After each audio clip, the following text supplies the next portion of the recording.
University, London School of Economics এর একজন graduate ছাত্র। আমি একটু বাংলা বলতে পারি, কিন্তু আজকে so okay, so to begin, thank you very much to Professor Mamun for having me here. Thank you to the Ministry of Culture and to the Secretary for coming along this morning as well. To Sabir Bhai, Shahid Bhai for taking very good care of me. And for all of you for coming along, because this is an incredibly important subject, as I'm sure you all agree. Not only the Liberation War, but its reverberations, its importance all around the world. So I've very much enjoyed my time here, listening to the wide array of presentations, you know, from very big subjects to very small but passionate subjects as well, all about the Liberation War all over the world. So in my closing remarks, concluding remarks here today, I just want to reiterate one point that I made in my presentation yesterday. And it's about what a people's history of the Mukti Sangram overseas might look like. So often when people talk to me about the Mukti Juddha, or they talk to me about the history of Bangladesh, they'll say it's a forgotten past. It's something that people have forgotten. And I think that's an interesting way of phrasing that, because when I think about a forgotten past, you know, and I meet people in Bangladesh, you didn't forget. Nobody here forgot. Only, you know, people overseas, I think, have chosen to forget. Or in other instances, they've been silenced, you know, that they haven't been willing to speak about this. And the issue of why the Liberation War has been perhaps forgotten is an interesting one to think about. And with that, I'd like to suggest some things that we do know quite a lot about when it comes to the liberation struggle overseas.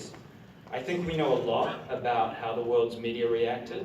We know famous stories of Sidney Schanberg, the New York Times journalist, of Anthony Mascarenhas, who you know, broke a very famous story in a British newspaper. We know a lot about diplomats. We know about Archer Blood's famous telegrams back to Washington. We know about the high politics of this conflict, the China connection from the United States through Pakistan. We know about diplomats and high politics, but there is a whole, in my view, there is a whole other series of activities that we know a lot less about. And it's in these activities that we can find a people's history of the liberation struggle overseas. And I think this is important for a range of reasons, particularly because the 50th anniversary of this conflict, as you all know, is approaching very quickly in just a few years. So when I talk about a people's history of the Mukti Sangram overseas, what I mean is this. I mean that we should study ordinary people connected to each other all around the world during 1971, who were connected by their support for the Bangladeshi people and by their condemnation of the genocide that was occurring in Bangladesh at that time. And certainly there are some studies of this subject, but not a great deal.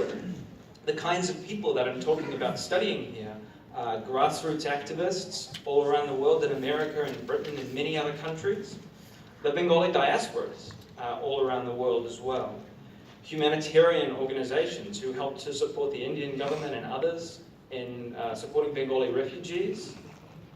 Journalists, missionaries, and the numerous other quiet voices of history. These are the people that constitute a people's history of the Mukti Sangram overseas. But why is this important? Why is this the thing that perhaps we should really focus on? Well, the first is that I think people, especially the Bangladeshi people, have an obligation to chart their own past. You must write your own history, or else someone else will write it for you. Or worse, much worse perhaps, the stories, the kotha, will be forgotten. They'll disappear. And people will pass away. And many of the people that constitute this history that I'm describing are passing away. They're becoming older. So there is this urgency to conduct this kind of research. Ordinary voices must be heard. Another reason, perhaps a final reason, why this kind of history is particularly important is because I think it serves the goal of gaining recognition for what happened in Bangladesh in 1971. if you can show the world why the Muktijuddha mattered for all these different people, you can draw much greater attention to it from scholars around the world. So the last thing I'd like to say is just, with the 50th anniversary of this conflict approaching very fast, I would encourage you, all of you, to think very carefully about the kind of history that you want your country, your academics, and you yourselves to produce, to commemorate this Chorom Itihash. Dhanyavad.